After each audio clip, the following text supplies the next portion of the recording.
Bom dia. Hi everyone.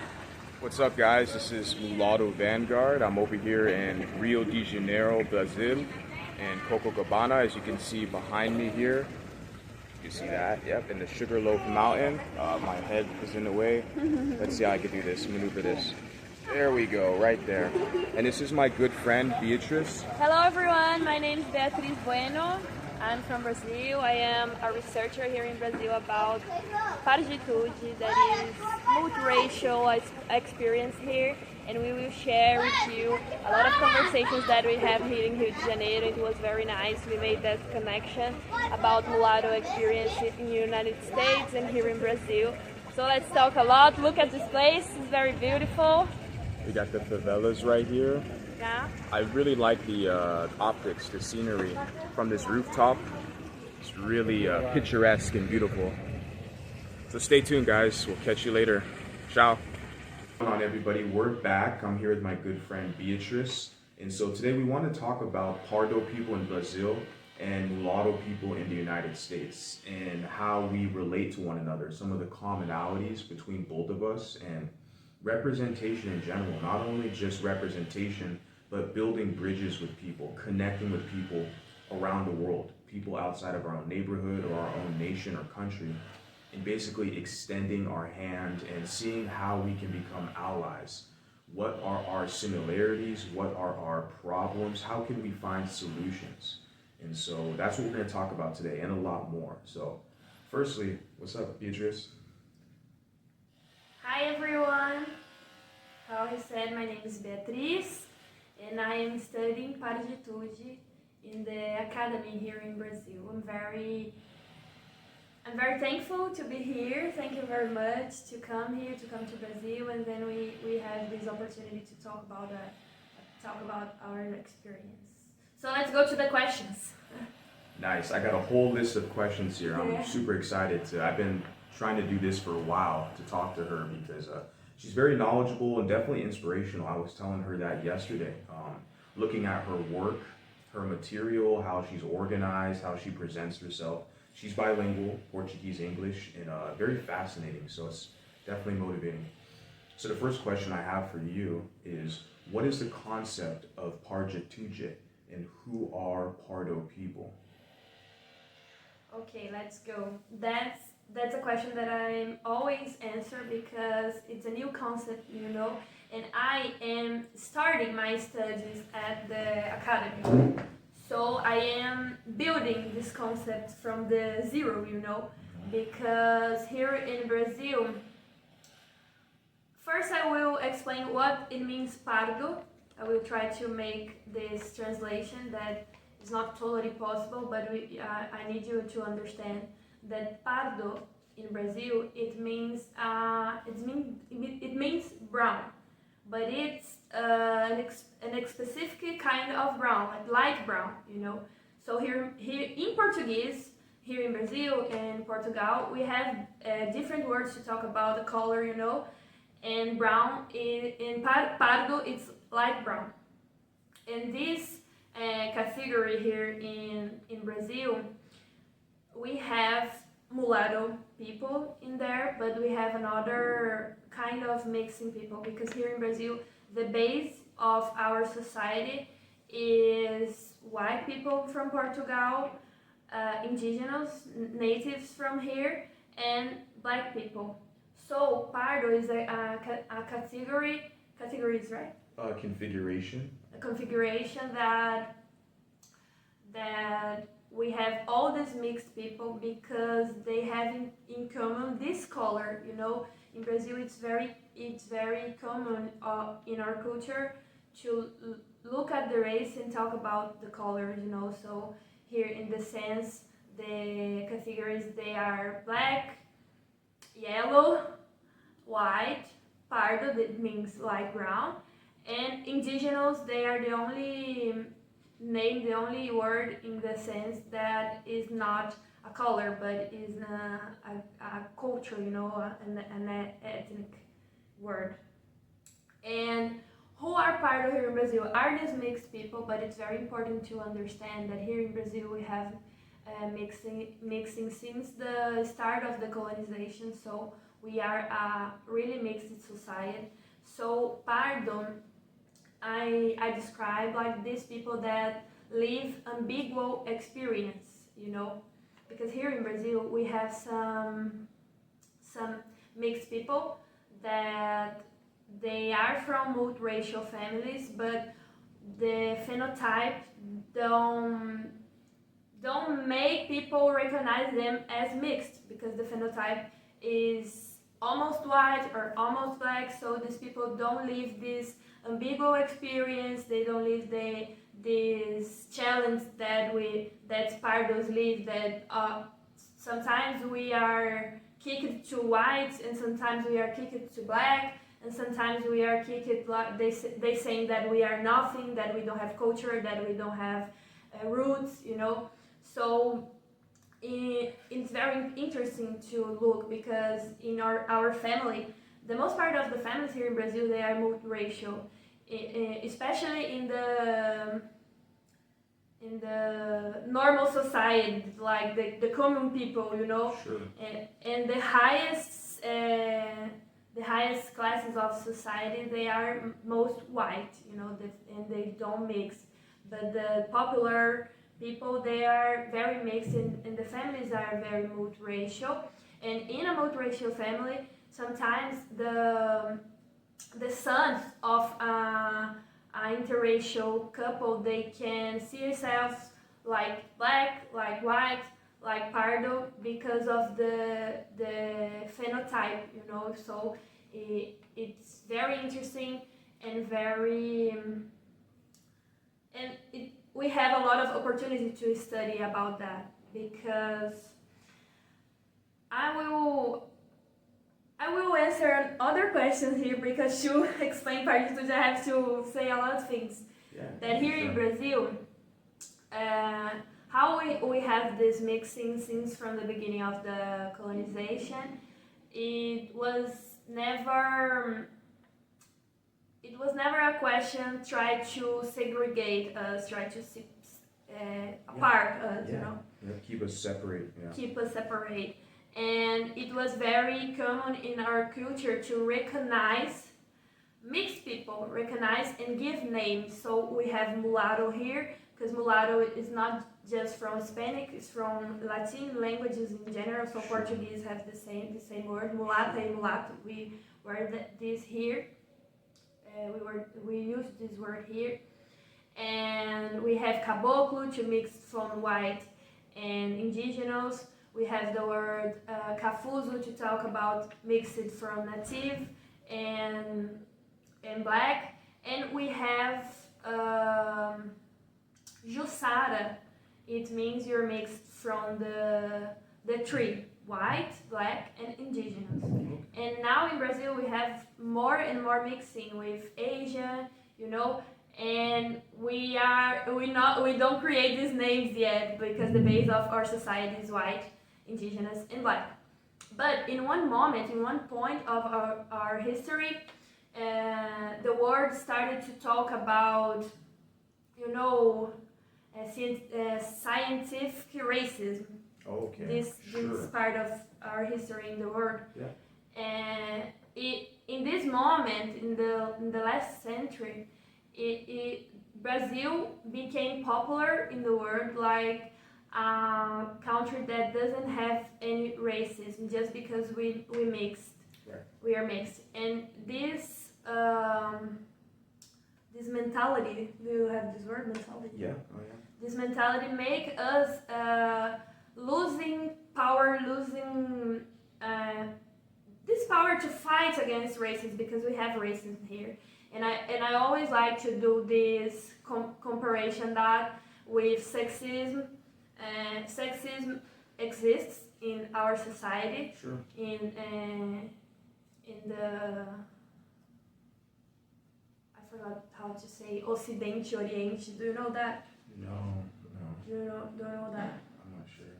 No. I will Yeah, no problem. search after. And here we have sexism in our society in America, South America, Latin America, and North America. And we have families. The most part of families, they have women and men, and they are having relationship, but the violence, the sexism, these things are happening in the family. So it doesn't mean it doesn't have any racism just because people are living together in a house, you know. The violence can be present in these contexts. So it was a lie that all the world heard about Brazil, that here we live racial democracy. Sure. That was the word that they used. And like when in the moment that the United States Black movement had the civil rights, when they had the civil rights, Brazil started to look and think, oh my God, why they have civil rights?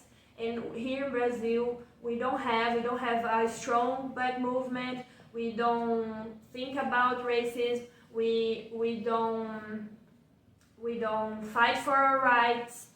And the Black movement in Brazil started to be very inspired from the Black movement in the United States. So, and one thing that inspired them is that mixed people was considered Black. And here in Brazil, we started to look at that and think, the Black movement started to look at that and think, these guys, the Black and the mix of Black, they work together, they are stronger than our movement because they have the same identity. And then the Black movement started to try to push in Brazil the idea that mixed from Black are Black too. And it's a new concept, you're saying. It's a new concept that you told me the other day. Originally, mixed people in Black and in like white were like three independent kind of categories. But today now, this younger, newer generation, they are starting to use the one-drop rule and say, oh no, Pardos and mixed people are Black. But it wasn't always like that, am I correct? Yes, you are. But it's not the one Black rule, the one drop rule. Sure. It's not the one drop rule exactly the same, because here we look the appearance. Yeah. So it's not the ancestry, you know. So we take parts of that and try to make it happen here in our real reality, this Hipodescendência, you know. And this wasn't popular because it was happening just in the academy, just in this place, and the most part of Brazil didn't care about political issues.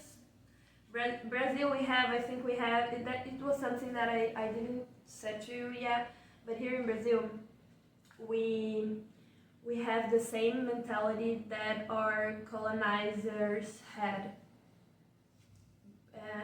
Every one of us, and I will explain that to you. Like in the United States, the colonizer, they want to create the New England. We talked about that yesterday. Sure.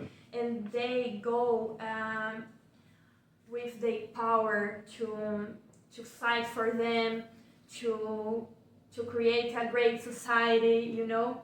And here in Brazil and Latin America in general, but most in Brazil, the colonizer, they come to party hard here and explore the everything they can and go and back to their house. You know, they just want to explore the nature, explore the woman's body, the native, and after a time African that come here, and they just destroyed everything without any responsibility, you know. And that's why today we have a lot of problems, social problems. Sure. But now, even us, when we are trying to fight against racism, we have this mentality, no, let's just party hard, fuck that shit. Forget about it. Yeah, we don't need to think about that. Let's make a barbecue and celebrate Carnival. So we have this, I don't know how to say, it's like a disease in our mentality, you know, that it's really difficult to make all our population look at this with seeing that it's serious, you know, it's something serious. We have to have a responsibility here. The most part of the population just wants to party hard and don't think about that. That is the same mentality that the colonizer had when they arrived there. So it's very difficult to talk about that. And until the 2010 year, it wasn't popular. The black movements in the academy, they were trying to import Hipodescendência. They were trying to say that mixed people, they were black. But we have this problem that mixed people here, they are in this name that is not just mixed from black. The mixed people are from black and from indigenous, and they are in the same group, you know. But they started to say, no, these people, they are black, they are black. And just with this ascension of social media, you know, it started to be popular for the teenagers, for the young people. And it was like something closer to 10 years ago only, you know. And they started to really import all the theories of the U.S. academia. The U.S., yes. I want to talk more about that for sure. Yeah, hypodescendant, and like you just referenced, the theories in the United States that are pushed and promulgated through academia. Okay, like the one-drop rule, the social justice, you know, type of stuff. And I'm not saying there's anything wrong with social justice. That's very, you know, noble. But it can be perverted at times to fit other people's agendas. As we find now today, mulatto and multiracial people, we are often hoodwinked and duped and basically put in a position of being a utilitarian class of people without our own identity. They want us to identify with them, them meaning, you know, take your pick, to serve their agendas against our own will. And they want to rob us often, you know, of our personhood. Now, I'm not going to position this as being a victim, just stating the obvious. I mean, we're going to go a little bit more into that, into one of my other questions about why there's stigma with the word mulatto. Okay, not only in the United States where I'm from, but here, as she could tell you, here in Brazil, there's stigma with the word mulatto. And for me, my general consensus is that they want to deny people like us and others an identity, and they understand the word mulatto. There's a history there, and they want to erase that. Let me move on to the next question I have here, which is very general as well. It's how long have you been in the Pardo consciousness? And then also with that, I'll piggyback and say, what are the main challenges facing Pardos in Brazil? Before I answer that questions, I will just to explain what is Parditude, because I think I talk a lot of historical facts and didn't say what Parditude means.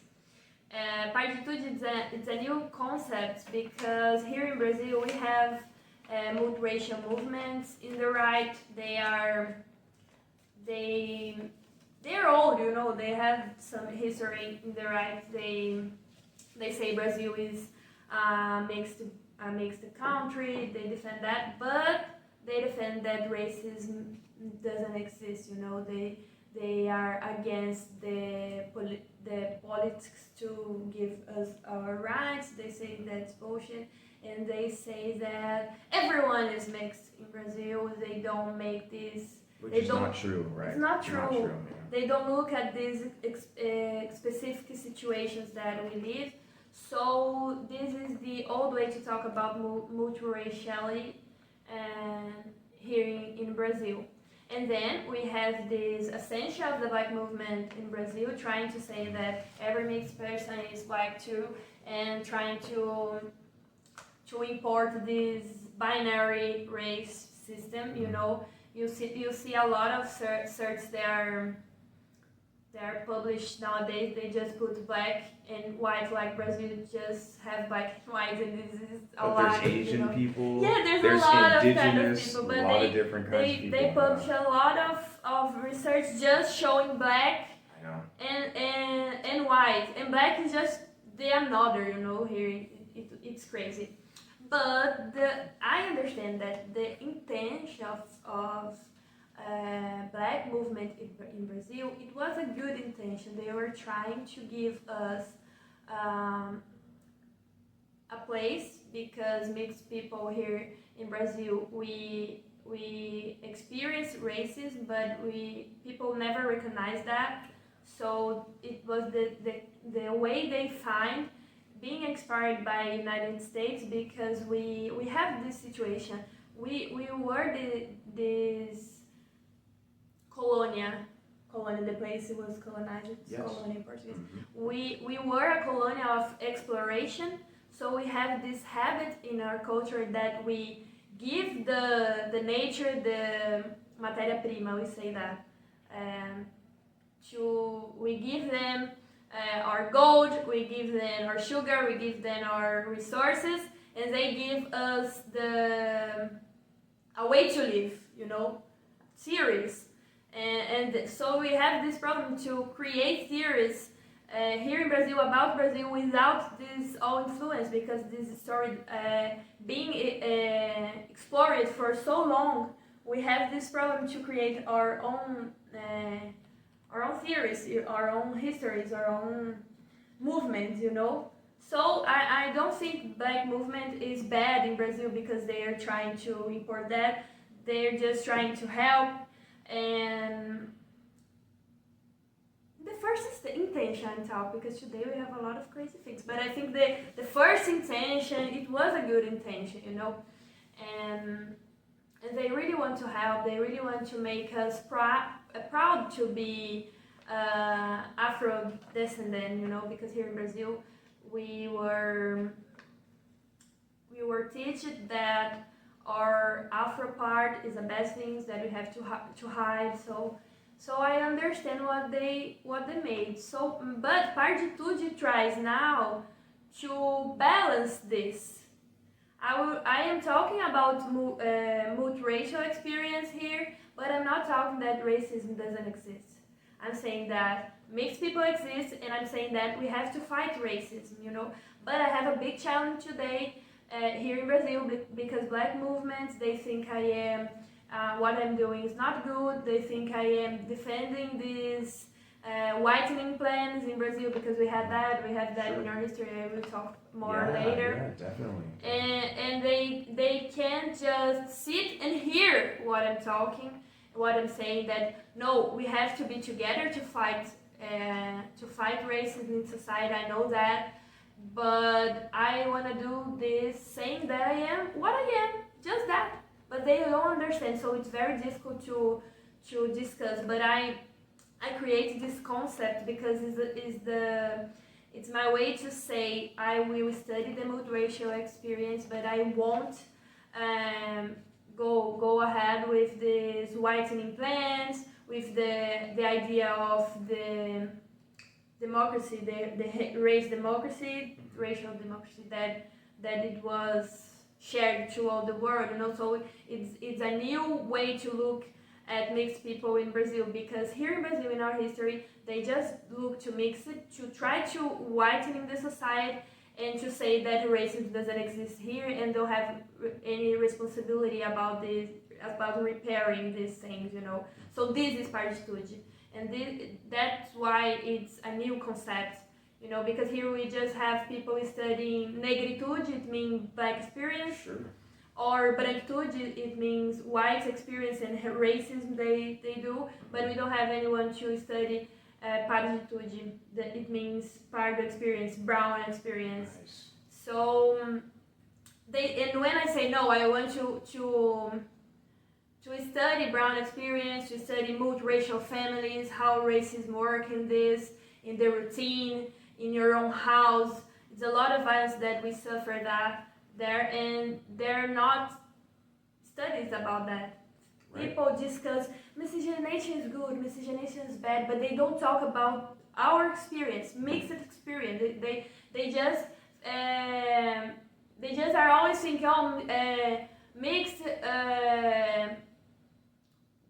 Make Brazil be late in fight against racism. I wanted to add something. Yeah, thank you. I wanted to add something. I think you very well said as well. But what you said, I had to take the mic to add my thoughts, because what you said is very crucial, where they often examine human relations and race relations from a very binary nature of black and white, okay? But they leave out the other side, if I can say that, the other part, which is the offspring of black and white, right? The mulatto, which you and me are both of that configuration.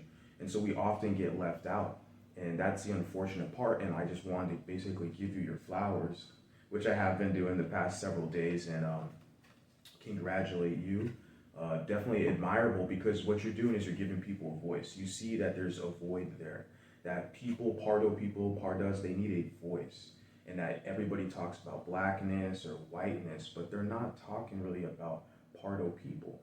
Yeah. And I find that very similar situation in the United States, where you have pro-white pages, white people talk about their issues, you know, and then black people talk about their issues. There's a lot of social media out there with these specific groups talking about their issues, their grievances with the government and laws and how they live in society.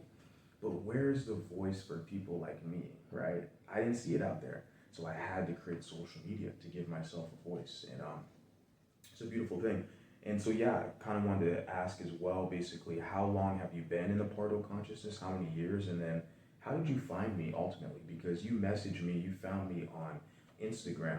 I think I asked you this the other day, and you kind of wasn't really sure where you exactly found me. But I do remember our first interaction was via Instagram, and I was amazed, I'll say, because your follower count's huge. You're gonna have like 100,000 followers on Instagram, like by the end of this year for sure. And I'm only at 850. It's crazy, 850. You know, not even 1,000 followers. But I honestly, I don't post that much on IG. But it's a great tool, guys. I mean, I found her, and we're doing this, you know, this connection. So, and obviously, a lot of those followers I do have on Instagram is thanks to her. Because if she shares my reels or my content, I have a bunch of like Pardo people, Brazilian people who follow me. So I owe her a lot. But yeah, she has a pretty big following to my standards. And so I was surprised that she kind of found me and messaged me and kind of connected. So so we found each other on Instagram. And how long have you been in this Pardo consciousness? When did you decide to start to speak up?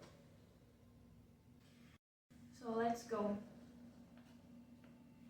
I would just say something to contribute to what you said, that here in Brazil they are importing this from the United States, these perspectives, and then when I say no, I am studying Parditude, I am studying brown experience, because blackness doesn't explain everything you live. They trying to silence me, saying that blackness it's already talking about me, you know. That when they talk about black, no, we're talking, it's the same. You are a part of that, and they try to make me be quiet, you know.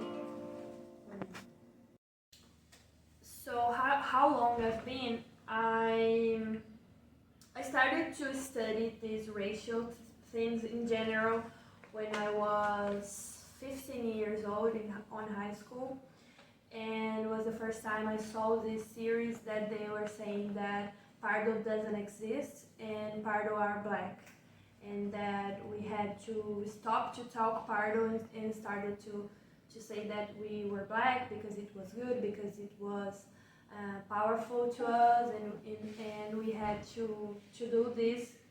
And at this moment I was a child, you know, so I don't stop to thinking about how much of this series was being imported from United States. So I started to say that I was black, but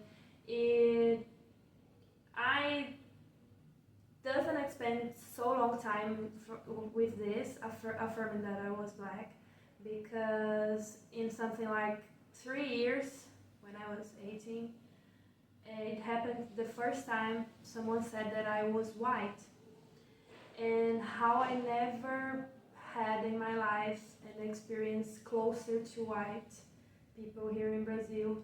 I look at that, and at this moment I realized, we have a problem here, we have an opportunity here, and I will look at that and I will research about that. I said that I will research about that. I was at this time choosing what I would do at university, what I would study, what course I would do, and I just looked and I thought I will take this, and I knew it would be very hard, but it's my way to live, you know. There's a lot of Pardo people that people say, oh no, you are white, and the people say, ah, no, I'm black, and continue the life, you know, continue their lives. They don't look and think we have something to change, we have something to improve in this series, in this discussion, but that it was how can I say it? I think it's a desire of me, Desire. Yeah, a desire I had, but I spent some years knowing I was a mixed woman, knowing that this try to make us black, it wasn't working, but the violence is so big to people who try to say something different of these Afrocentrics are saying, that we have fear to talk.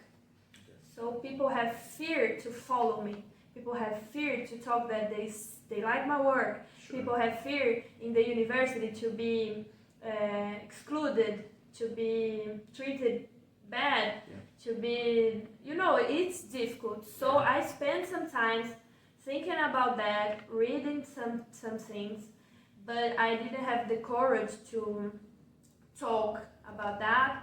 But I started the graduation, the university, and there I started to do some works about it. When the teacher asked, you have to write something about colonialism, the colonialism, you say, against colonialism, choose whatever you want, and then I choose this theme, and I start step by step to look at that, to being brave, you know, and the things started to be difficult to me since the first moment in university. People started to exclude me, you know, and it was something, I don't know, it started on 2018 year when I started to talk about this just in the classes with people that I trust, you know, and it was already difficult. It was already a challenge, a big challenge to talk. But know that I was a Pardo woman, and thinking how what black movement here in Brazil was proposing wasn't right. It became in something like 2016. What it was when I realized that. And how I found you. This is a very curious history. I didn't told you yet. Is when I started to talk about mixed experience here in Brazil. I always say Hipodescendência works on United States because they had segregation, because they had an apartheid system. So people there see mixed people as black and it's more natural.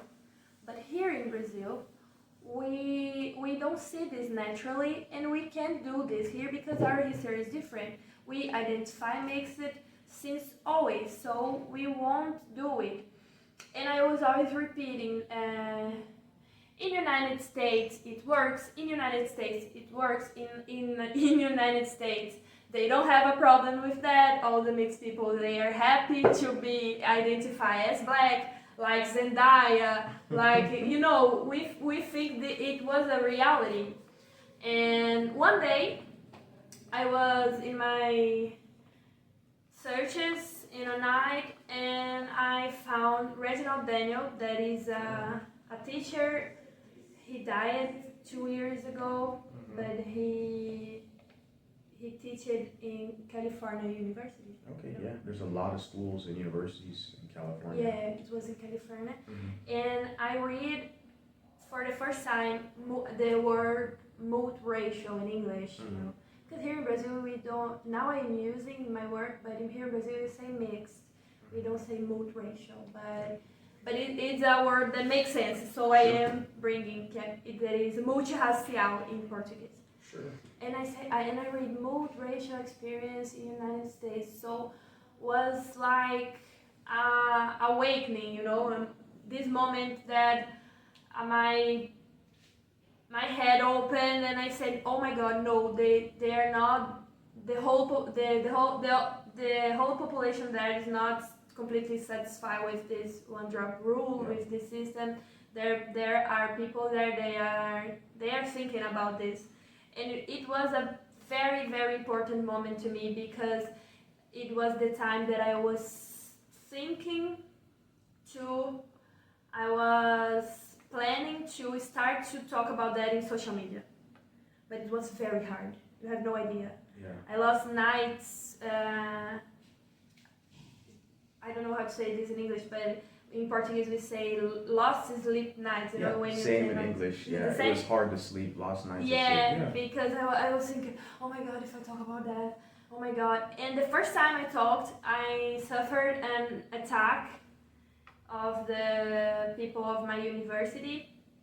A lot of humiliating commentaries in my posts, just make fun of me, and at the university bullying me, you know. It was very difficult, so I spent another year without talk again because I was traumatized, you know. Okay, yeah, I understand. So when I saw that in the United States there was a multiracial movement, and I saw that it was small, I saw that they don't, here in Brazil we don't translate what multiracial writers do. We just translate what Angela Davis write. I see, yeah. Malcolm X biography. Yeah. Malcolm X, Malcolm X. Yes, no, you're good. Yeah, you're right. Yeah. Do you understand? Those are the most important ones. So yeah, but that's like Afrocentric. So yeah, but they, like she's saying, we talked about that yesterday briefly. That they translate that Afrocentric text from, as she said, Malcolm X and the other one, Angela Davis. But those are more of a pro-black kind of Bell Hooks. You know? Bell Hooks, yeah. These are Fanon. He's European. French. But The Frantz Fanon. Yeah, so they translate those works into Portuguese and French and Espanol, stuff like that. But for the American multiracial consciousness, we can say, like a lot of us, our stories are, we're just English kind of dominant, especially in the United States. So my whole goal with this and this kind of networking is I'm learning some Portuguese, and I definitely want to encourage my audience to learn Portuguese, learn Espanol, so we can start to build these bridges and connections and also get our stories and messages across to other people, because then they'll realize, oh wait, we have a lot in common. Like especially me and you, what we've been talking about the past several days, we realize we have a lot in common. Yeah. Like the same type of arguments people throw at us, we get the same type of arguments that they throw at us. Like it's very interesting that there's a lot of similarities and experiences that we share. You know, so yeah, I wanted to add to that. Let me. You have more to Let include? me say how I found you. Yeah. I was doing this way to say, and then when I found that, I started to search on social media the word multiracial, mixed, because it opened my mind that it exists, you know. Then I found a page called Multiracial Matters, and then biracial experience, biracial lounge, and then I found Mulatto Vanguard, and I followed and started to see the videos and see, oh my God, we are in different countries, but we are thinking the same, and it was very interesting to me. I feel it made me stronger, you know. It made me feel brave to talk about it. It was that. Yeah, Now then. For sure. That's good to hear. Yeah, I mean, that's my whole message. My whole goal basically is to build community and give people courage, inspire people to speak up, to be your best advocate, because, you know, other people, I feel like they want to maintain the status quo, and they kind of, people have their set ways and agendas and kind of guidelines, but where is our code of conduct? I say our, like, you know, mulattoes or multiracial people in general, like, where's our code of conduct? Where are our rules? Like, we cannot walk around in society without having dignity or having any pride. We can't allow people to push agendas on us and to position us as if, because there's people, I'll say briefly before I move on to the next question, that it's very interesting. In the United States, there's a lot of people on the black side and on the white side where they have extreme philosophies where they literally say, my whole existence is like used against them, or that like I'm part of an agenda. Some weird shit. You know, I hate to, you know, curse and say that, but it's very weird. Like, I'm just existing in this world, and I demand respect, and I'm going to earn my respect, but I'm going to walk with dignity in this world, wherever I'm at. And it's just, some people want to kind of deny us of that personhood, and that's something that's a challenge. But moving on to the next question I got here. Interesting. So, you know, a lot of us as Americans, United States people, we often over kind of generalize and perceive Brazilians to be all mixed, when as we know, it's not true, but that's kind of the general thing. I wanted to add this as well. I remember doing Brazilian Jiu-Jitsu a few years ago, several years, and one of my buddies, we're still friends today, he's a white American guy, I think Irish background, Irish and German, but it's funny, like we were just training, and one of our other training partners, who's a Mexican American, Chicano guy, we were talking, because a lot of Brazilians, you know, we practice jiu-jitsu, but a lot of Brazilians are very good fighters, very good jiu-jitsu fighters, and in the UFC, stuff like that. So we were talking about one particular guy who's very famous, and at that time, he was like the reigning champion. His name is Anderson Silva. Anderson the Spider Silva. I believe he's from Curitiba, Brazil, if I'm not mistaken. But he's a very dark-skinned guy, bald like me, dark skin, right? Mostly just black. You know, doesn't really look mixed to me. He could be, I don't know.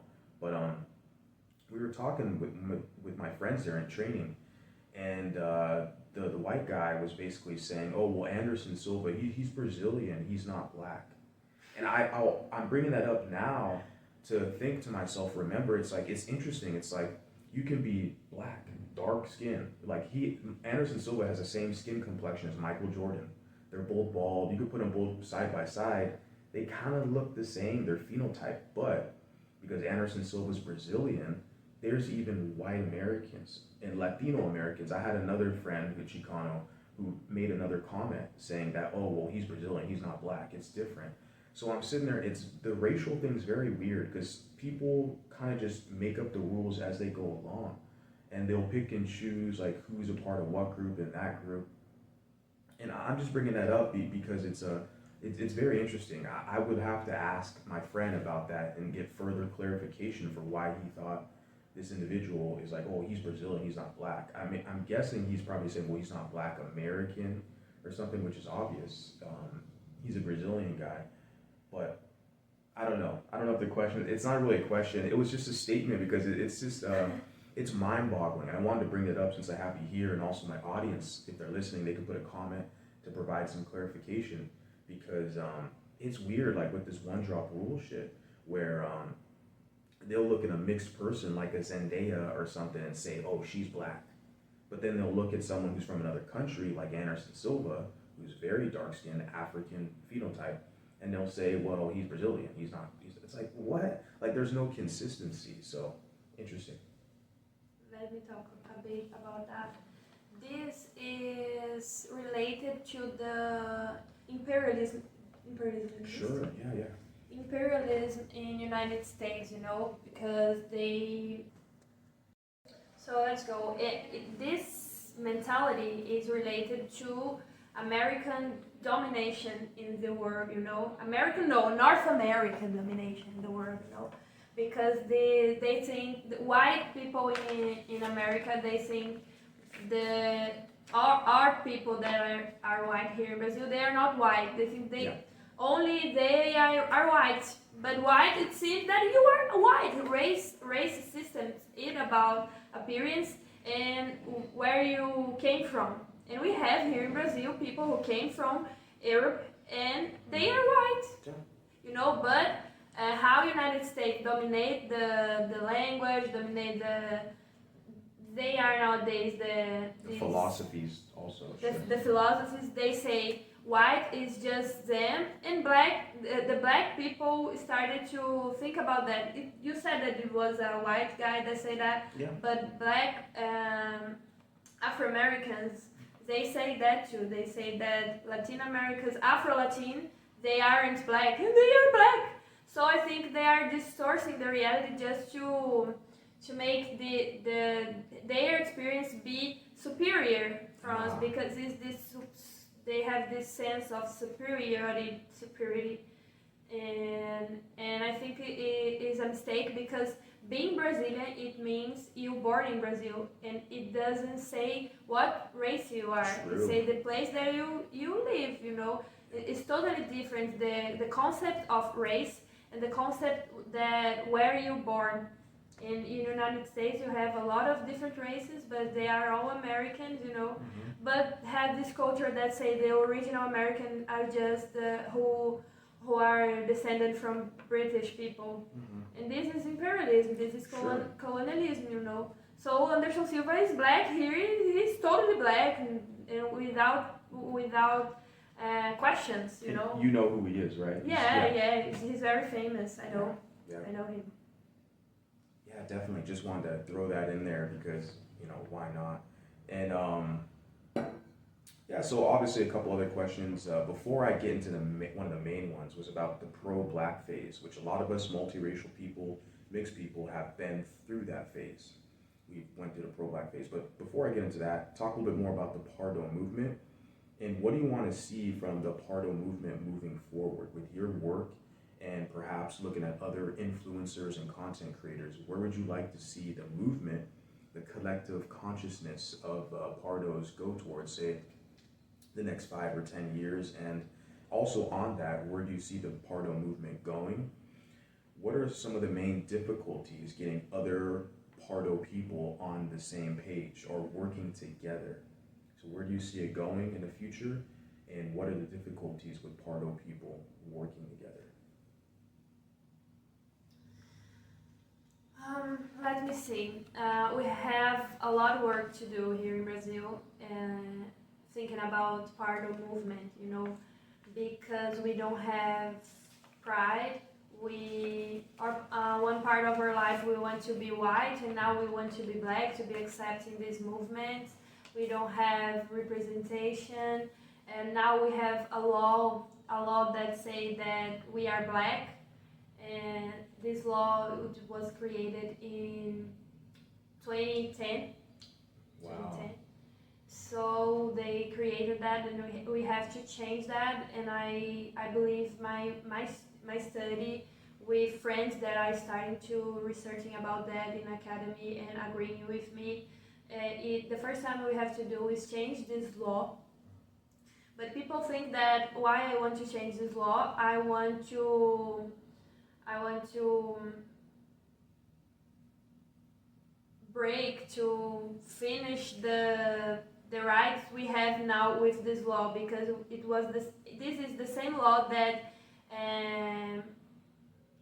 reserve places in university and in the companies to black and mixed people, you know, are the same law. But I'm trying to explain to society that we can give these places, that we can make this politics without say that we are black.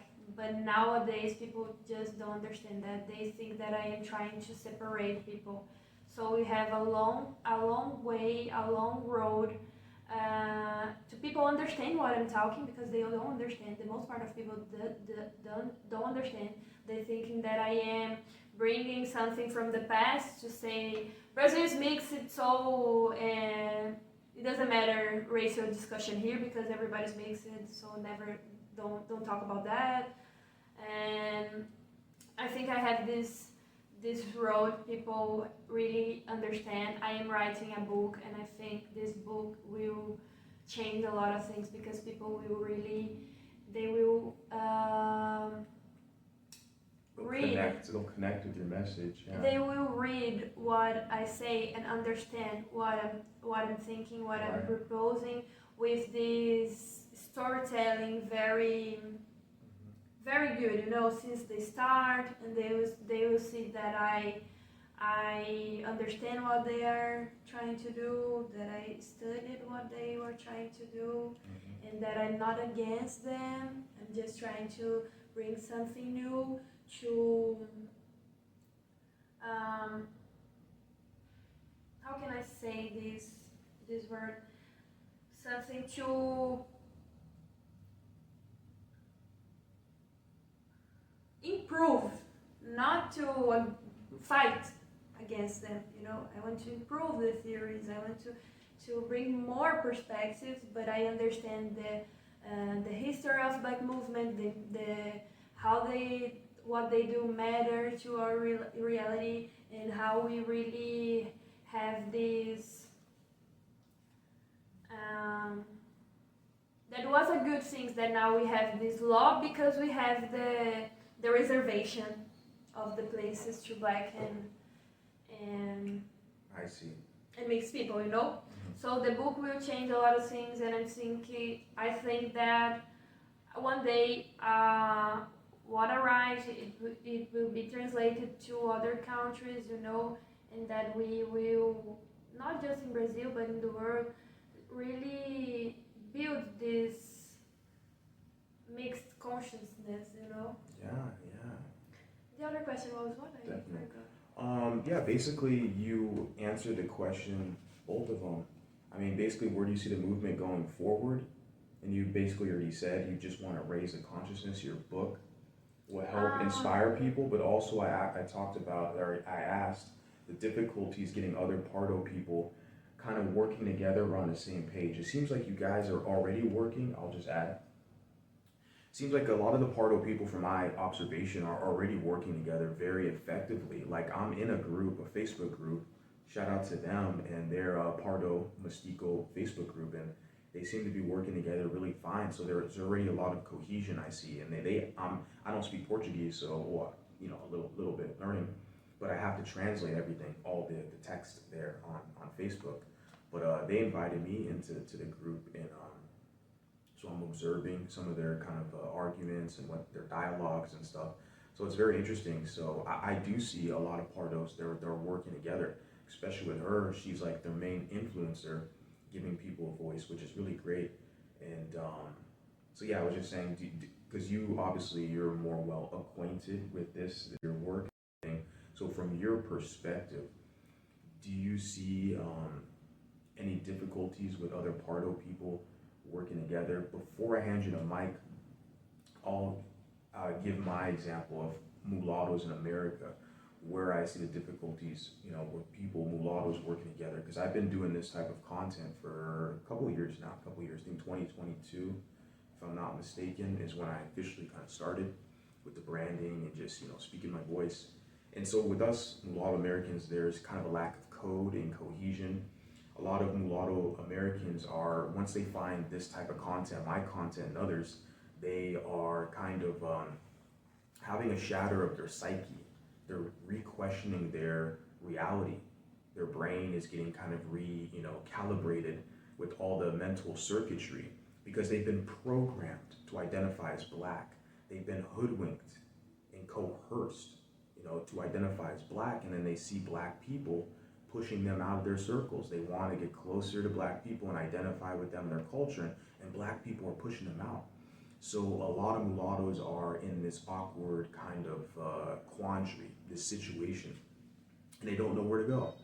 And they see a guy like me, they're like, oh, they dig what I'm saying, they like what I'm saying, but then they're like, well, I don't like your delivery, or I don't like you because of this, and that, how you look. But they have a hard time dealing with the message. So a guy like me, I brought a lot of people to the table, to giving people a voice. I have older mulattoes who are inspired by me, which is beautiful. I love it. But I do see that there is definitely some challenges with getting mulattoes working together because this is a fairly new rising consciousness. We see all these prominent mulattoes in media and politics, etc. But there's still too many of us. I'd say the majority of us mulatto Americans are black identified and identify as black. I don't. And then as with Beatriz, the numbers she released earlier was that around 60% of Pardos in Brazil do not identify as black. So they have like the majority numbers on their side of those who identify as mixed, but it's the opposite in the United States. I'd say the pendulum swings differently. It's very bizarre. I would say over 80% of mulattoes in America identify as black and not mulatto or multiracial because a lot of them, they don't feel like they have an option because of the imposition of the one-drop rule, how strong and powerful with policy and the one-drop rule has been in our society in the United States. A lot of mulattoes feel lost. They feel like they just have to identify as black. They'll just be a mixed black or a light-skinned black or something like that. They don't conceive that they have another option. Everyone's lied to them and told them you just have to be black or white or this. You have to pick and choose. They don't understand that they've lied to them and didn't tell them like you have another choice. You have an option. I chose mulatto. It's working out great for me. So I kind of spewed a little bit because this video I want to give you the microphone, but yeah, I was just saying that I do see a lot of difficulties with mulatto Americans getting on board or on code, but it's all changing, and I feel like with my voice, my social media, especially what I'm doing now, when my audience, when these mulattoes, they see, oh shit, this guy went to Brazil and he's connecting with mixed people in Brazil. They're having a meaningful dialogue. It's going to inspire people. Their voices are going to be amplified. They realize, well, they have a voice. They have a community. So it's growing, even though there is difficulties. I still see this growing in the positive direction. So what are some challenges you see with Pardo people getting on the same page? I think that there is a lot of situations here that we can talk about. How you say in United States, it's strong. The one-drop rule is strong. Yes, it is very and strong. Here in Brazil, how I said, the mixed culture, to see mixed and identify their mix is stronger. So even with all these academic theories being published and posted on media, you have these people that they just don't agree. They doesn't agree, and they don't want to agree. But a part of these Pardos that doesn't see they as black, they are not engaged to race themes too, so they don't care. Oh, you are Pardo, yes. Do you think Pardo is black? And then they say no, but do you care about this question? Do you think about your condition as a mixed? Do you know what it means in society? Do you know what we suffer?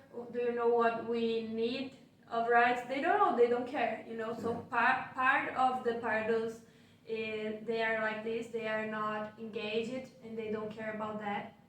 The other part is my audience that I'm trying to attract for me. That is this person that try to agree with Black movement and say, oh my God, they are right. It's better for us to say that we are black. It will be good, but they wasn't welcome. The Black movement doesn't hold them, so they felt really bad, and they come to me to give them an answer, you know, to give them a way. How where do I go now? I'm not white, I'm not black, they doesn't accept me. I suffer racism from the white and the Black movement. When I say I suffer that, they say, oh no, but you're not black, you're not that black, you're lying, you didn't suffer that, you are confusing.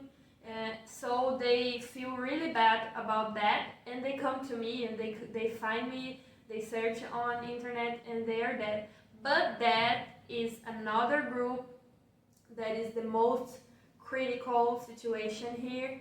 There are the Pardos who are Afrocentric, that they bought all these theories, they live this, they they live like North Americans, you know, they live like they was born in the United States. They say light skin in English here. They say, I am a light skin. No, you're not. Talking Portuguese what you are. We have a word here to say that you are mixed. This word is Pardo, but they say light skin, especially on TikTok, this social media. And these people, they have this influence from the popular content that are made in United States, you know, the movies, the series that we see on Netflix, you know, so they have this influence and they're very strong, and they started to dress like hip hop. So it's very crazy because they say that they are connecting with the African roots, the culture, yeah. the African roots, but they are not connecting to African roots. They are connecting to North American movement, black movement. Yeah. So it's crazy. They're not coming back to anywhere. They That's are a just good being point. colonized again, but to another country, no. So That's a good point. so they don't connect with African music and African theories. They connect with hip hop. They connect with R&B. You know, with this culture, and this culture have a lot of problems that here in Brazil we didn't have. Here in Brazil, our women straighten the hair in the salon. Our women use natural hair, curly hair, you know. And now, or my mom, her hair is really curly, and she for all her life was short hair. She wears short hair, you know. But now, black women inspired on the United States, they just shave the hair and are wearing wigs. It wasn't common in Brazil. We see black women wearing wigs, wearing fake hair all the time. And for me, this is not connection with Africa. You're not connection with your natural. You're wearing a blonde, straight wig. And they're black and dark skin. Yeah. And they're wearing a blonde wig. You're like, Exactly. What's going on in the mind, you know? Or mulattoes too. Now mulattoes Sure. are doing this too, you know. And here in Brazil we didn't have that. And we wear our natural hair, or the straightening our natural hair, not wearing faking hair, you know. But now we have that because we are importing this culture from United States. And so we are not connecting with Africa. We are connecting with United States. And this is very popular on social media. So that is this part of the Pardos that live there. Oh. They're living like this, Yeah. and they don't like what I do, and they say that I am just a young girl that doesn't know anything about life, that doesn't respect the black movement and the history of the black movement, and they make fun of me, you know. And have the academic Pardos, that they are similar to the pop one who are connecting with hip hop. Yeah, yeah. They can be the same group too, the same people, but they are really engaged and they really studied the content, you know, because the most part of people, that are talking that they are just reproducing what they say on Twitter, you know. They don't read the theory of black movement, but they are copying United States and are making fun of me. But it's not deep arguments, you know, are just bad arguments like, you don't know what to say, accept you're black, you're light skin just say shit, or white girl who thinks is black. I'm saying I'm Pardo, but they say I'm a white girl with the white tan, girl who or- think is black. Yeah. There's no Pardo option, mixed option. So they say that, and it's not deep. They don't go deep in the arguments, but have this part of Pardos that they go deep in the arguments. So they started to talk about the reference and say that what I'm doing is not science. What I'm doing is fake. It's not all facts, yeah. Yeah, what I'm doing is fake, and I don't have the best reference. So they really take the study and they go deep, you know, they go deeply in this situation. I wanted to add on that, if you don't mind. Let's go. It's interesting because when we've been talking the past few days, like there's a lot of overlap, meaning there's a lot of similarities with a lot of the arguments or remarks that people give towards multiracial people once we develop our kind of own consciousness, our own way of thinking and processing the world and responding to kind of some of the hostilities that we see. So I'll take it from the Afrocentric side, right? Oftentimes what they'll say to people like me is, oh, you just want to be white. You don't want to embrace your blackness. And she's heard the same thing. It's very interesting. They're saying, and as she's alluded to, that it's because a lot of the social media and just popular media and nomenclature philosophies within academia, etc., in American society, North American, that stuff is promulgated and transplanted into the Brazilian consciousness. So you'll have a lot of Brazilians repeating the same talking points. The main one I get is they try to gaslight you with the fear and scare tactics. Where they'll say, oh, well, when the police pull you over, they're gonna let you know that you're black. It's a very gross way to kind of look at blackness, but it's a lot of Afrocentric black people who will make those remarks. And it's one of their number one, I call it a Blackistan gaslighting tactic. It's number one, they'll tell you is, oh, you can say you're mixed. That's fine, you can be mixed. But at the end of the day, when the police pull you over, they're gonna let you know you're black. And I've already provided proof and evidence that I got pulled over before for speeding, and on the ticket that I was given, the officer is a white cop. He put Hispanic. He put H. He thought I was Mexican or Hispanic. And I gave another example before. When I was youngster, I was 16, 17, I was smoking weed with my buddies at one of the local parks. This is in California before weed was legal.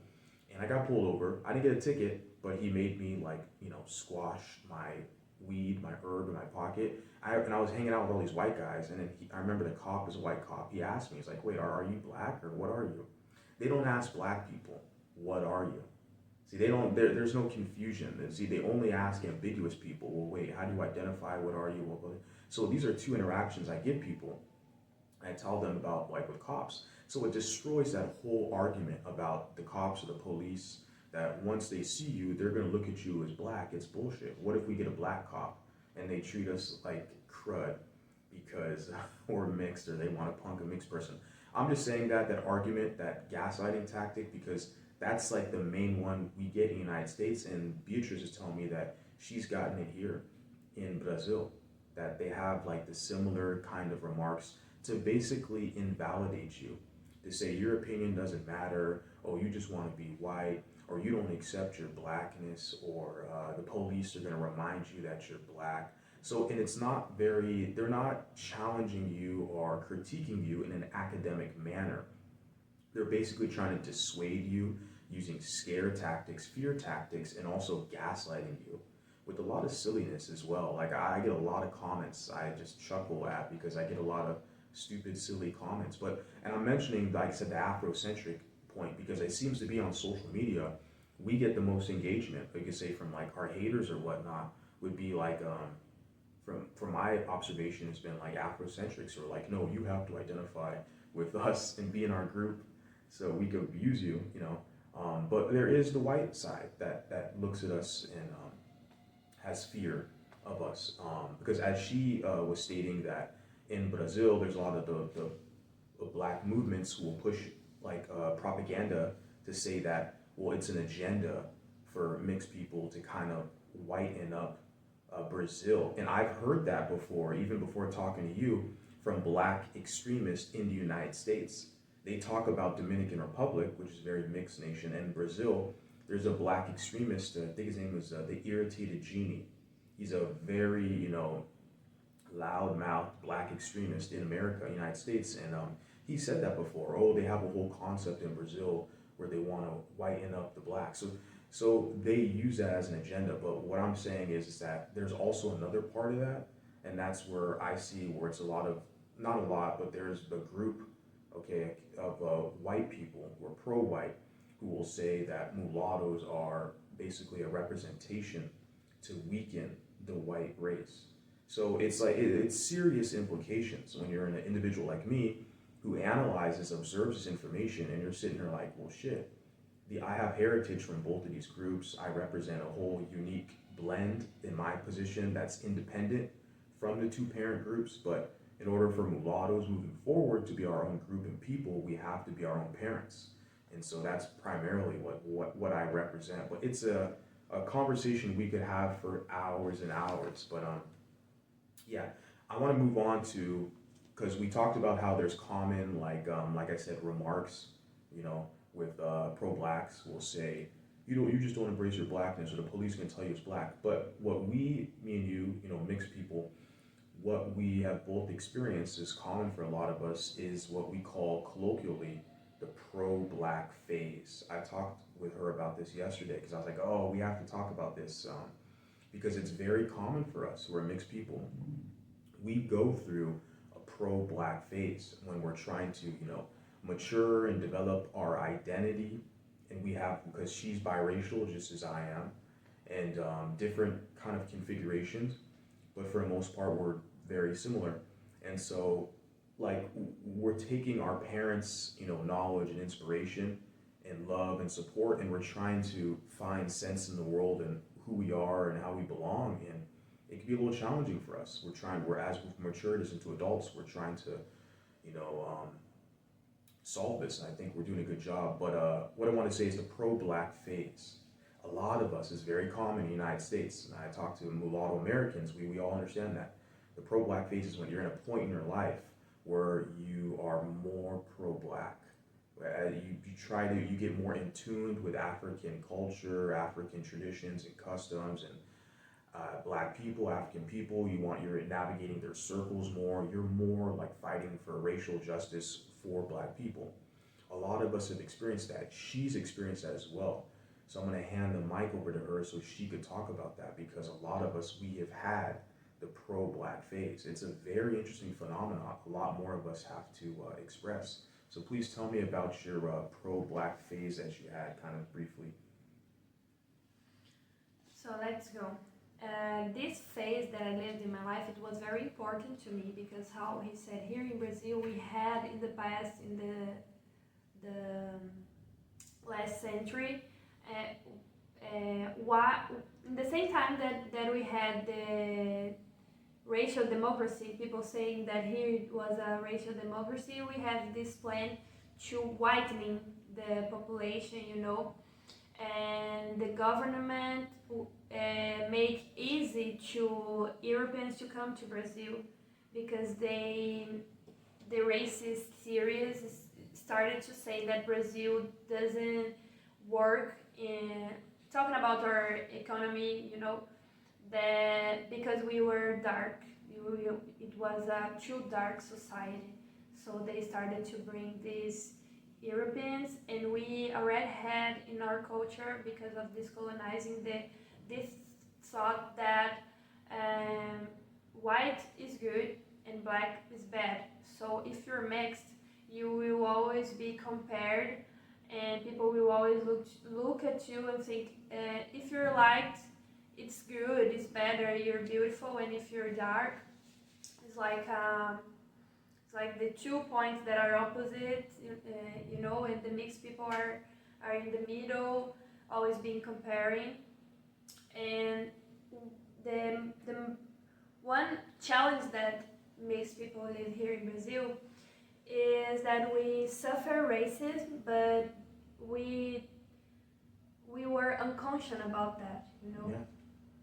because there is this lie that people believe that mixed people doesn't suffer with racism, and it's very common here in Brazil, this mentality that mixed people doesn't suffer. So when a woman like me, a girl, that I was a girl when I lived this pro-black phase, when we find these theories that they are saying we are black, these Afrocentric theories that are very popular here in Brazil nowadays, we are not just reading you are black, we are reading you suffered some situations in your life because of your race. It was not because you are ugly, because you are boring, because it's not your fault, you know. We read that. But the theories could say that the things you live in your life, it was racist because mixed suffered racism too. But it's not the way they did.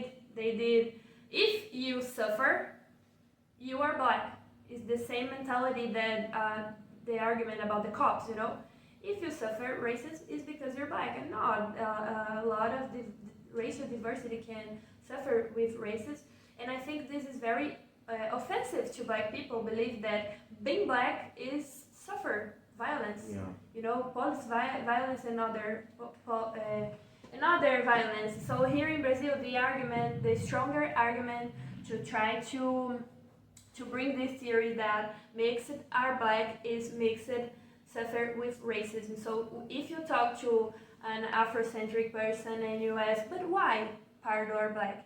They started to talk a lot of arguments that say Pardo suffer with racism, you know. It's the same argument. They start to say because Pardo are in social vulnerability, because Pardo suffer violence of the police, because Pardo are they have jokes about our hair, about our skin, so Pardo are black. They don't have any more arguments. It's just that. So when I found that, when I read for the first time, I connected with things that I lived in my life, with people hitting me and call me names like the N-word, you know. Here in Brazil we have a similar word to that. And for me and for Brazilian in general, it was like, no, but it was jokes. It was not racist because mixed don't suffer racism. So with you, it was jokes. You can't take it so serious. Doesn't matter. It was just for fun. So we didn't have power to defend ourselves without this identity they are offering to us right now, you know. So when I found that, it was a moment of an important moment for my life. I don't think it was bad, you know, because I look to my past and I think, oh my God, I suffered this stuff because of my race. The only problem is that it was distorted, you know, to say that I was black, but it was a really important moment. And there's a lot of Pardos in general here in Brazil that they are in this moment.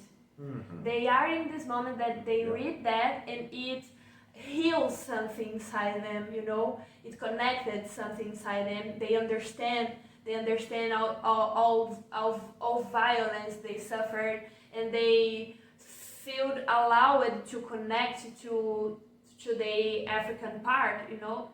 So when they see what I am doing, they think that I am breaking what they are starting to build right now, you know. So they can hear me. They go away, you know. Exactly. I just found myself right now, and you are coming with that shit. Are you crazy? Yeah. So I say to people, if I have Beatriz from Parditude, when I found myself black, when I realized that I was black, I would hate this girl. I would hate myself in the past because I understand. Good point.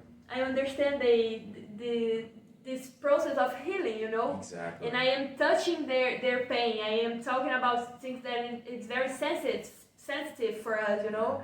So I understand the moments of the people. I understand that is a lot of people that come being haters in my profile, and after some months they came back. Oh, now I understand what you were saying, because we were talking about people pain, you know, people hurt, what hurts on them. So this is the pro-black nowadays, and this is it's connected with the other question you said, that the challenge to make Pardo people be on the same page, because the people are very identify with that. No, it was what healed me.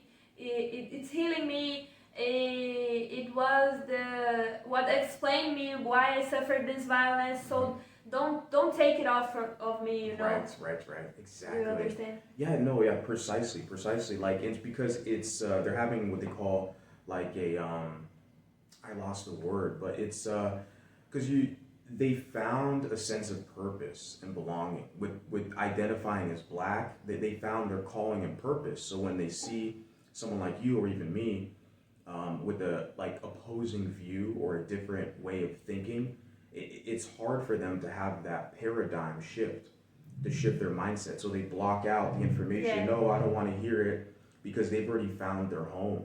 Yeah. But it just takes time, I feel like. That's why I call it a phase, a period in time, a pro-black phase. They're just in, like you said, they're in that phase where they found their purpose and they can't hear anything else that is like directly kind of attacking their viewpoint. But as with my work and a lot of the people who are like followers or supporters, over time, like it just takes time. Eventually they realize, oh, you were right all along, and the message resonates with them. And then these are the people I often find that are like extremely thankful for what I'm doing, because now they realize, okay, it's okay for them to be themselves. They can have their own voice, because often when multiracial people are in those pro-black circles, when they're in black spaces and they're pro-black phase, they know in their heart that they can't truly be themselves. They have to they have to overcompensate.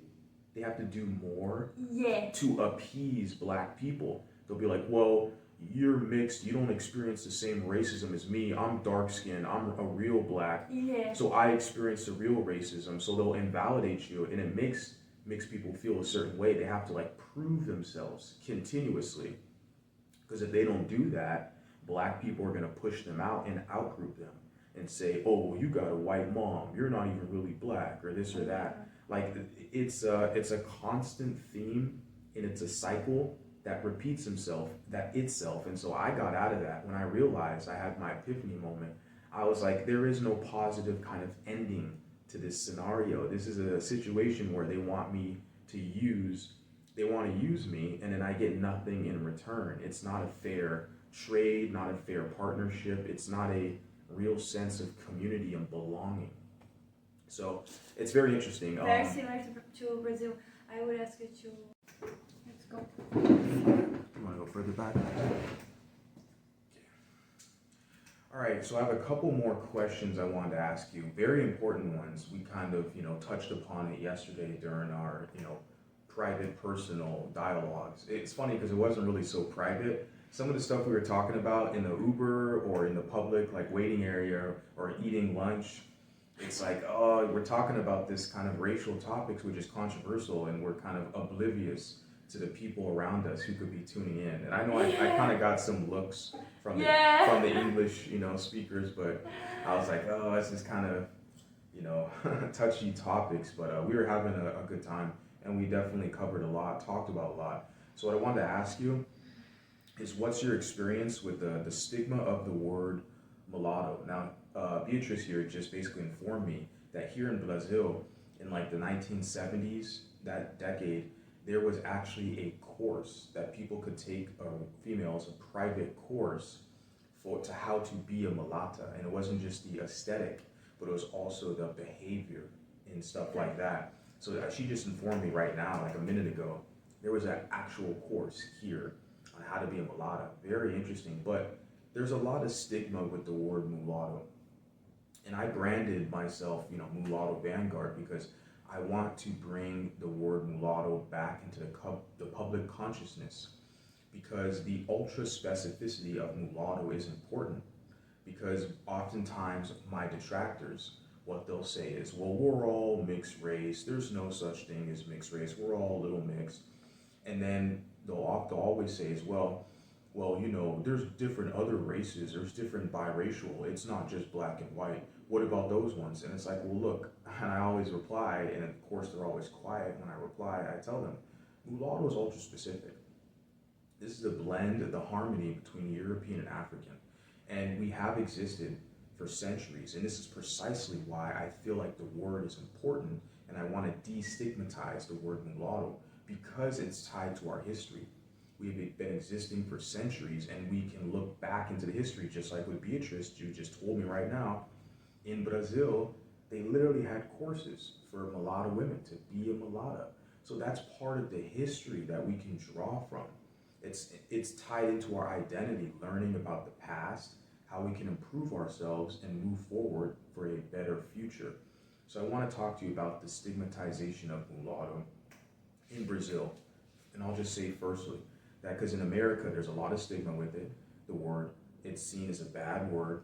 When it was on the census, people like me and others, we were counted as mulatto on the United States Census from the inception, meaning the beginning of the census data taking, which was 1790, I believe.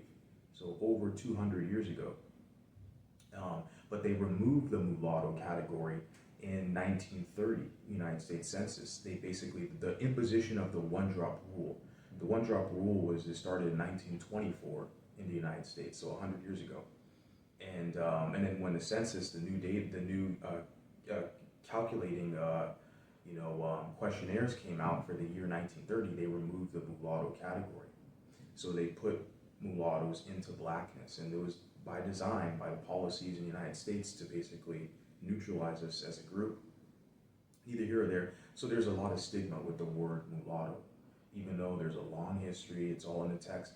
What I often find is the people who have an issue with the word mulatto, they have an issue with mulattoes identifying with the word and identifying with the people and the history more so than the actual word, or like I said, the perceived negative connotation, the etymological roots, saying it's from mule or mula, which other sources say in the Arabic linguistic system, it means the mulawad is a mixed person because you have Arab trade with Arabs and Africans, and there's been mixed populations there. So there's a lot of stigma with the word, but I find that stigma being placed on it from outside sources, meaning people who aren't even mulatto have an issue with the word mulatto more than me or other mulattoes, and I find that interesting. And I'm like, well, why do they have an issue with the word mulatto? You're not even mulatto. No one's gonna call you mulatto. They'll call a guy like me, and I'm like, thank you, you're right, you got it right. But they have an issue with us identifying with something that's independent from them and their infringement. They want us to basically beg for their acceptance and beg to identify with them so they can feel like they have power. They can just kick us out and say, you don't belong here, you're not black enough for this or that. And I'm saying the black part because these are the people who have an issue with the word mulatto. I don't see white Americans or Latinos or other groups ever say like, that was a bad word, don't say mulatto. It's always Afrocentric, since because they have an agenda when they have an issue with the word mulatto, and I understand that. So there's a lot of stigma with that. I'll just add before I pass you the mic that there was a rapper who kind of inspired, just a female rap hip-hop artist who inspired me kind of to brand my social media and use mulatto. Her name was Miss Mulatto, and she did change her name to Latto, so she took off the MU part and just stuck with Latto. And she did that because she received a lot of pressure from her majority black fan base, because her hip hop music, she's marketing her music to, in the culture, is mostly the black people who like the black Americans who like the music. So a lot of them push back against the fact that she called herself mulatto. So she changed her name to appease the people, which is very sad. I don't like that, and I'm gonna do everything I can to make sure they don't try to do that to me. Because trust me, I've had even mixed people tell me, you should just call yourself, biracial Vanguard or something like that. But that's not specific, biracial, that could mean anything, And so I love mulatto because it's ultra specific, and there's a history to that. But I'm very well aware there's a lot of stigma attached to the word, but that kind of excites me and motivates me because I want to challenge the stigma. But I want you to talk about how mulatto, how the word pertains here in Brazil, and the stigma that we kind of talked about the other day, the stigma with the word mulatto. Here in Brazil, the word mulata and mulatto is a very sensitive content, a very sensitive topic to touch. And in our history, mulata and mulatto, it was a word that it was popular you know, for a long time. But it was that stigma about the stereotype of the Mulatto. You know, so people talk Mulatto, talk about us mixed from white and black, saying that we represent Brazil, saying that we have the Brazilian beauty, but at the same time we were hypersexualized. Yes. Yeah. Exactly. Hypersexualized all the time, and this image of this mulata, it was always used to export Sex, yeah. sex, our bodies to the whole world, you know. So they was always saying that mulatto was something that Brazil should be proud. And here, when I say they, I'm talking about the government, the white people. They say, Brazil is represented to from mulattoes and mixed from natives too, the caboclos, that how we call. But they were always putting her in that box that we are just to other people consume our body, you know. So it was very difficult, very difficult to talk about that.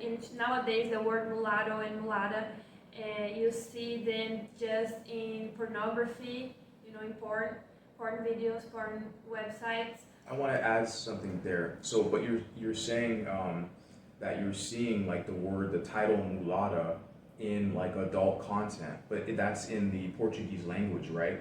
So I think that's kind of a local thing, maybe like in Brazil, that if you in the Portuguese language, if you type up or you search whatever adult content, and you'll find in the title, is that right? Like in the category, it'll say mulatta. Yeah. Interesting, because in the States it's not like that. Like I said, because of the one-drop rule. So typically women who, when you look at them, they're like, this is a mulatta, but they use the term ebony or black. Ebony or black. It's like, yeah, so that's the one-drop rule. But you're saying here in Brazil, they'll actually have a category, a title, yeah. It will say mulatta. That's interesting. It's because mulatto, it was a very popular word, you know. Mm-hmm.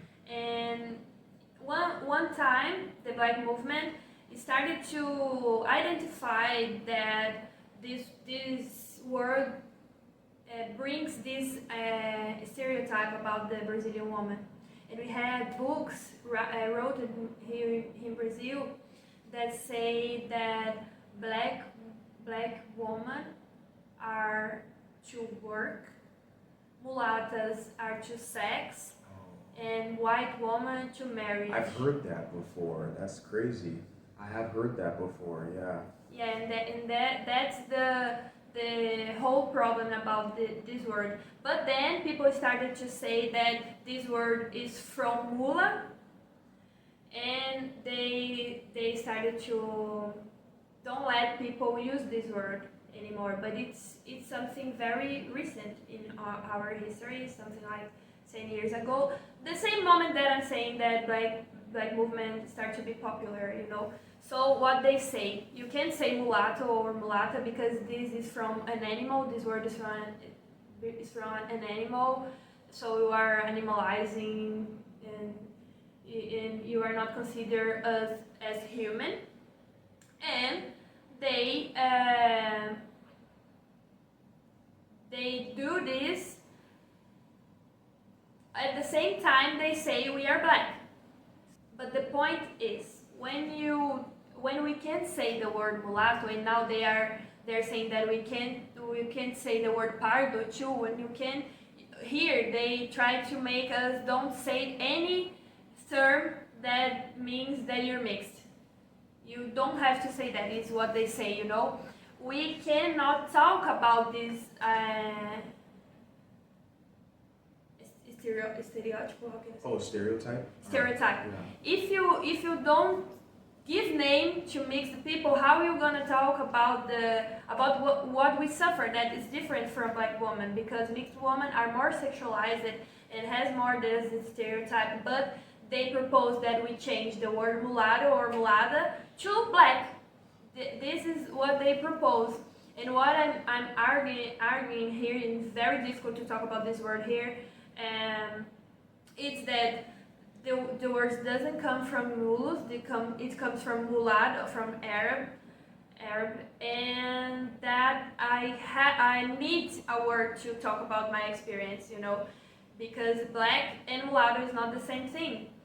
And I'm trying to do this, but it's very difficult. I said to Ellen that if I put in my page mulatta, this name, because Parditude is not specific to. Parditude here in Brazil is similar to biracial, because you can be Pardo from native or you can be Pardo from black. So mulatto is the word. And the indigenous, they have the word caboclo that is similar to mulatto, mixed with white, but they are trying to don't use this word too. They're trying to do that. A lot of indigenous movements, they are very inspired in this Hipodescendência, in people that are mixed from indigenous, say they are just indigenous and don't talk about the other ancestries, especially if it's white, because white is the bad guy, so why you say you're mixed for the bad guy, you know? That's kind of criminal too, because I'm saying it's kind of criminal that this society tries to basically convince people who are mixed with European that, oh, don't acknowledge that you're mixed with European, like you said, because a lot of people will frame it that, oh, they're the colonizers, and sure, there's colonizers, there's history, but like this is part of our heritage. Like with you and me, like we're literally like half, 50% European. It's part of who we are. So when we have forces or a group of people who are trying to tell us to deny ourselves, our heritage, pretend that you are not. Like it's not healthy. Like it's not mentally, you're not going to be healthy. It's just I don't register with that, and I came to that understanding with this kind of developed consciousness. I was like, look, I have to be myself completely and embrace myself. But I just wanted to add that. Yeah, I am always talking about that here in Brazil. It's very difficult, and I say, yeah, I recognize I am mixed from white, and I know they made a lot of bad stuff, slavery and everything, but I'm here to prove that I can be better than that. You know? Yeah. I can be, and if I don't recognize who I am completely, it's like you say, we suffer and we are pretending something that it's not real. So we are always suffering, you know. And it's that about the mulatto word. I think that we have a problem there, and sometimes when I don't want to be polemic, I say Euro-Afro, you know, Euro-Afro. Yeah. I say Euro-Afro-Brazilian, I say that, and people say that I am being very academic, you know. So they are always find something bad to say, Right, you know. right. And I never know what I'm talking, you know. They just don't want you to talk. That's the thing. Exactly, they just don't want me to talk about that. And it's that, and now, and I think I already talked a lot.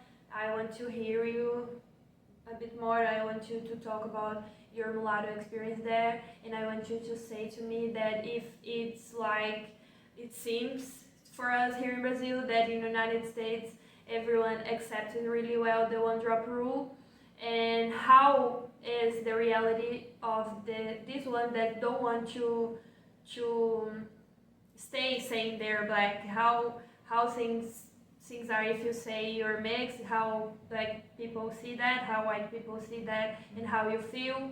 I want you to talk about what you said, that mulatto people in the United States, they want to go out of the United States because it's very difficult. I want to hear you. Yeah, definitely. I mentioned that the other day that a lot of mulatto people who just the need for belonging, to find a place. A lot of them feel like, well, let me kind of escape, or let me go to an environment where there's more people like me, that's more welcoming. I've seen mulattoes who go to even Brazil. There's a famous mulatto, his name is Lenny Kravitz. Yeah, I know. He has a house here. I don't know which area, maybe out in Rio. Really? He's rich, yeah, he has a house. He married a mulatta, Lisa Bonet, has a mulatta daughter, Zoe Kravitz, so he has a successful family. But Lenny Kravitz, who I've been a fan of since I was a kid, you know, but yeah, he has a house, he has a property out here in Brazil. So he found peace in this environment. But he's one example of a guy who's rich and, you know, successful, who kind of escaped some of the toxic environment in America. But I know there's other mulattoes as well who do that. They kind of find their place. There's a lot that go to Dominican Republic and some other countries as well. So it is common, or some go to Asia, etc. But I wouldn't say it's most of us. I just mentioned the fact that in some cases it could be super extreme to where a lot of us just kind of want to escape, because there's a lot of toxicity in specific environments in the United States. The United States is a big country, right? Just like Brazil. So in different regions, there's different cultures and different people, even the demographics. You'll have an area where it's mostly white people, then you'll have another state, like say California or Florida, where there's more of a mix of black, white, and then Latino. So the demographics kind of change in different states and regions, and then the culture is different, of course, and the laws are different too, which is important. Because I know in Brazil, I have Brazilian students, they've told me how it's like the laws are kind of general across the board, even with the states, but in the United States it's different, where we have states, and the states have a lot of power and influence, where they have like specific laws in that state, to where if you move to another state, different laws. So and the culture changes with that, with the laws there. And so there's some places where it's not so favorable towards mixed people. And I found in like places in the South of the United States, that's where it's more kind of like anti-mixed race, where they're more against interracial relationships, versus where I'm from. I was born and grew up in California. I was just a normal guy. Like I didn't even think about the race stuff, the consciousness, until I got into like high school. You know, like as I grew up, I have a white mom. Most of my friends were always white. I've always had black friends and stuff, and Mexican, Latino friends, Asian friends. Like there's a lot of representation and diversity. We call it diversity, different groups of people. So California was just completely different than some of these other areas in the United States we travel to, where there's a lot of negative, like there's like resentment towards your being mixed race. But I would say it's more of a case-by-case basis on who you talk to, because I don't want to generalize and say that we're all trying to leave and go to Brazil or Dominican. It's not true, but what I want to stress to my audience, I think it's very important for a lot of mulattoes to travel to places like Brazil, learn some of the history, be acquainted with people, make friends, and in Dominican Republic, because you're basically expanding your options and you're building a network, and it's just, there's only positive that can come from that, because we're represented here. There's more mulattoes, even like Rio de Janeiro. I'll be in Sao Paulo tomorrow, but I see in Rio de Janeiro, like all these mulattoes, from babies, young babies, all the way to adults and grandmas. So it's like there's just more of us here than back home. And I mentioned to you as well, like with the anti-miscegenation laws that they have in the United States, but they've never had that here in Brazil. So they've made it illegal for interracial couples to get marriage licenses and to be married. They made it illegal. So they tried to have laws, and mainly in the South in the United States, where a lot of it's very negative, anti-mixed, where they made it illegal for us. So they tried to suppress our population growth. They tried to suppress and make it illegal to make white and black, get together and have kids and families. But those laws were basically overturned and overturned in 1967 with Loving versus Virginia, and that's when the one-drop rule got crushed. But people still push the one-drop rule, but it's not legal anymore. So in 1967, now there's more and more interracial relationships. So now what I'm saying is, short term, there's more mulattoes being born every day.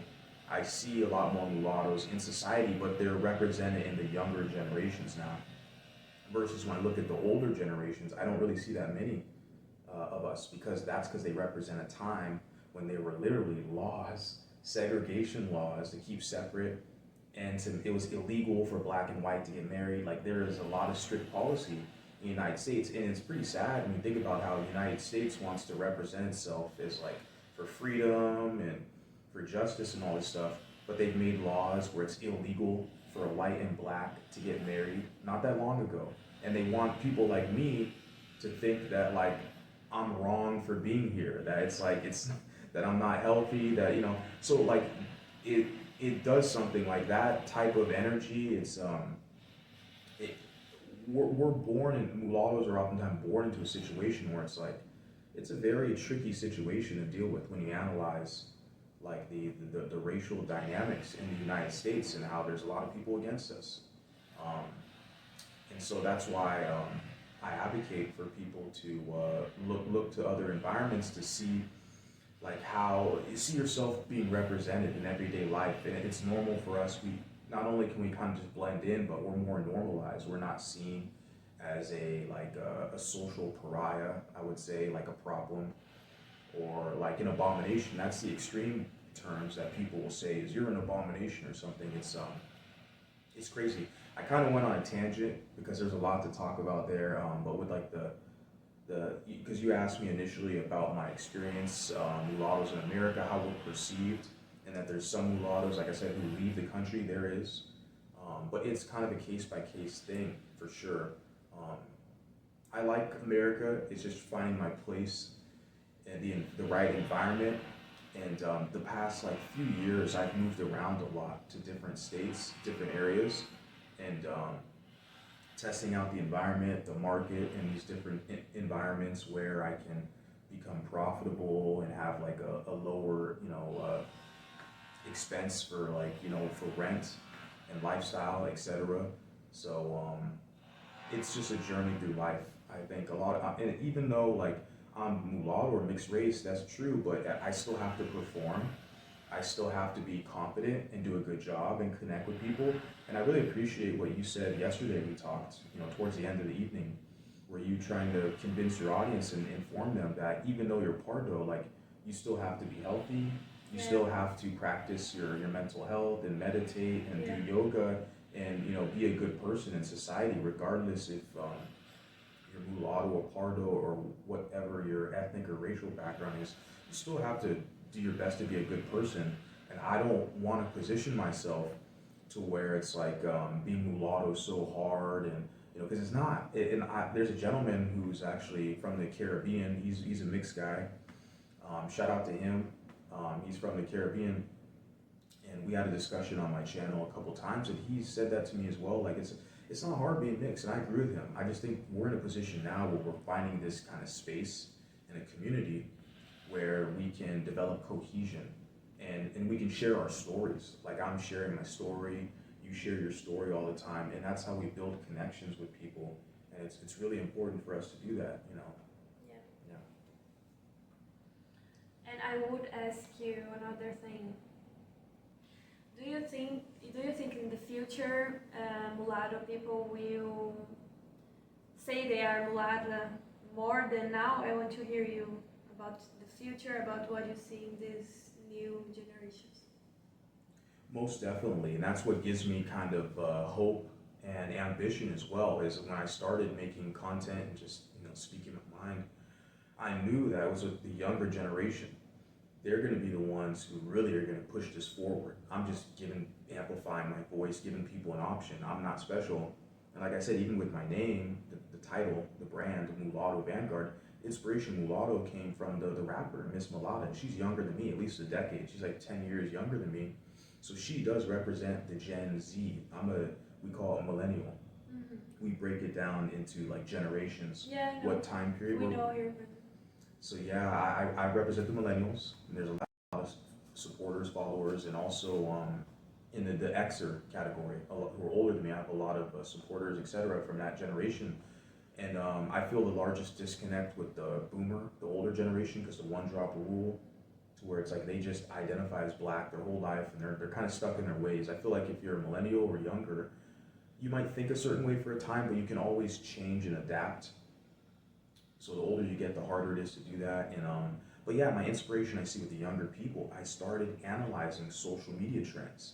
Even before I started uploading content, like I said, I was just consuming everyone else's content, watching their material, and I would see on TikTok, or I first heard about mixed race spaces and pages on Instagram a few years ago, and it was for women. it was for mixed race women. It was talking about their hair, their curls. And they had a whole page. I forgot the name of it. It could be mixed race girls or something, mixed race curls, something like that. But it was a whole social media page on Instagram that celebrated mixed women and their aesthetic. And I was so thrilled to see that. And I was like, well, they're finally galvanizing, coming together and talking about their own experiences. And it was liberating for me. And I don't see anything out there that men were doing something that was, on the same page. I just didn't see it. A lot of the men, the mulattoes, just kind of accepted this like subordinate position, being a light-skinned black, which meant that they would have to accept hazing, we call it. Hazing means they would have to accept darker-skinned people talking crap about them, calling them weak, and this weird crap, where if they talk back, the light-skinned guy, they'd be perceived as like, anti-black or a negative or a bad guy. So I definitely would see that the women, the mixed women, were more communal, forming community, and they developed their spaces, where the men were more, so they just took a crappy deal and just kind of accepted being like a light-skinned punk to darker-skinned blacks, instead of kind of developing their own like social networks and social circles. So I didn't see any like, group of males that I can kind of like join or team up with. I was like, let me just do my own thing and let's see what happens. But yeah, the younger people give me hope. And even now that I've been doing this content for a couple of years, I see these, like I said, TikTok is kind of the main platform that a lot of the younger folks, they utilize. And yeah, I mean, I'm very inspired, man. They're speaking their mind. They're pushing mulatto forward. We already have a flag. We have the consciousness is growing. People are involved in the conversation, and that's so I see a good trajectory. As you were saying, the more this goes on, more and more people are going to identify themselves in mulatto. Even with me and my social media, my branding, I saw the lady, Miss Mulatto, the rapper, use that term. I was like, okay, let me name my channel.